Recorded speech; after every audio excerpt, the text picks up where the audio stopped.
بسم اللہ الرحمن الرحیم۔ تمہاری پریشانیاں اور تمہاری بے ادبی اور ناشکری سے جڑی ہوئی ہیں۔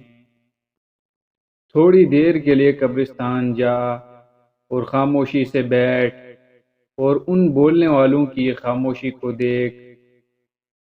عقل مند وہ ہے جو دوستوں کی مصیبت اور موت سے عبرت حاصل کر لے۔ ہر فرد کسی خاص مقصد کے لیے پیدا ہوتا ہے اور اس مقصد کے حصول کی خواہش پہلے ہی سے اس کے دل میں رکھ دی جاتی ہے۔ اگر تو چاہتا ہے کہ دن کی طرح روشن ہو جائے تو اپنی ہستی کو اپنے دوست کے سامنے جلا ڈال۔ اس دنیا میں بہاروں کی کوئی حد نہیں سوائے تمہارے سوچ کے۔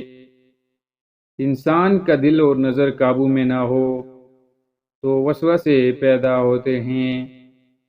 ایک ہی زبان بولنے والے نہیں بلکہ ایک جیسے جذبات رکھنے والے ایک دوسرے کو سمجھ سکتے ہیں۔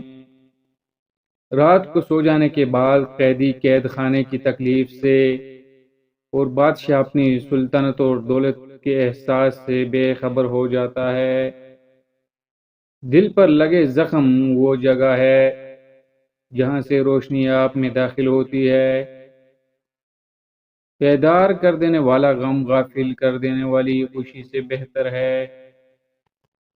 ناظرین، دونوں کانوں کے پیچھے اور پاؤں کی تلی پر جب بال نکل آئیں تو سمجھ جاؤ کہ تمہاری موت قریب ہے۔